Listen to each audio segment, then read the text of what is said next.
Take a look at this equation building on screen. We are taught from a very young age that intelligence, added to hard work, reliably produces success. But apply that to a typical workplace. Imagine two employees. They scored the exact same grades in university. They clock the exact same hours at the office. They are now applying for the exact same executive promotion. One candidate breezes through the interview and gets the job offer by the afternoon. The other candidate, despite a flawless performance record, is passed over entirely. The math of our childhood equation breaks down. It is like watching two people climb a treacherous mountain. Both climbers are targeting the exact same summit, but one arrives carrying oxygen tanks, thermal gear, and experienced guides, while the other shows up in street clothes holding a water bottle. Observers at the top might cheer for a fair race because the mountain is the same for everyone. But when the starting resources are wildly different, the competition is inherently unequal. The French sociologist Pierre Bourdieu spent his career analyzing this exact discrepancy. He wanted to know why children from affluent families consistently outperformed their poorer peers, even when their tested intelligence levels were identical. Bourdieu realized that measuring advantages exclusively in dollars leaves out the vast majority of a person's actual resources. Wealth is not a single metric. Think of a person's career like an iceberg. We easily spot the visible achievements above the water, the job title, the salary, the awards. We fail to see the massive hidden foundation of inherited habits, expectations, and advantages lurking beneath the surface.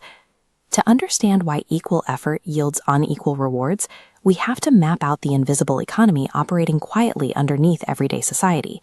Bourdieu formalized this idea in his theory of capital. He argued that we all navigate society carrying four distinct invisible currencies. The first currency is economic capital. This is the obvious one. It includes money, property, investments, and the financial safety nets that allow people to take risks without fear of ruin.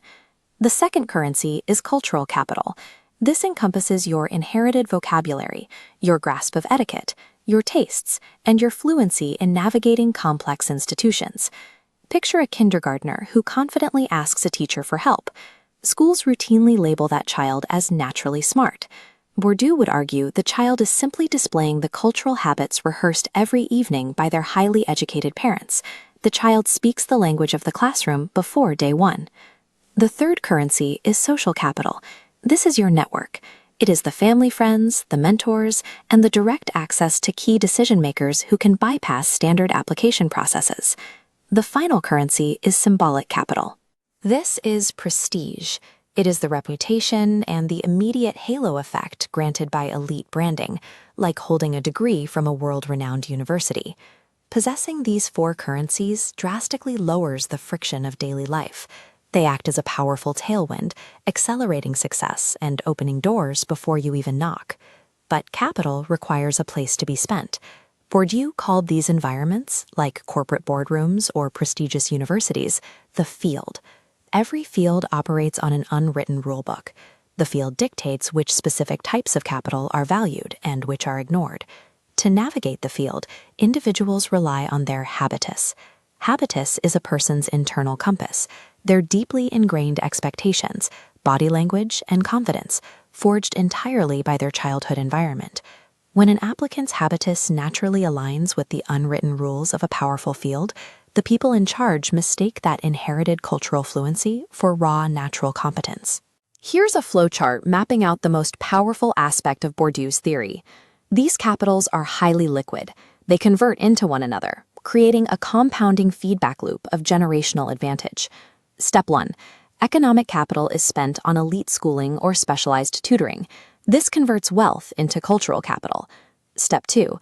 Those elite environments facilitate exclusive friendships and peer groups, effortlessly converting that cultural capital into social capital. Step 3. These high-value networks and institutional associations yield prestigious credentials and awards. The social capital matures into symbolic capital. Step 4. Those elite symbolic credentials easily cash out into high-paying employment, generating even more economic capital than the system started with. This engine mechanically transforms inherited wealth into what society incorrectly views as pure, unassisted merit. Let's reevaluate those two employees fighting for the executive promotion.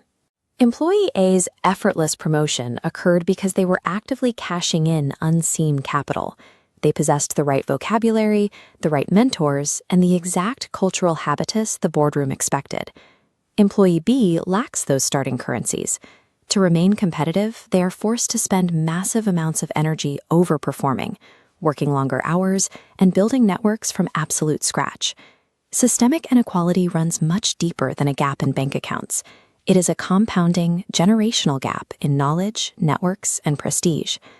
Bourdieu's theory does not erase the value of personal discipline. Individual agency, intelligence, and hard work absolutely matter. But picture society as a grand card game. The players might follow the rules perfectly.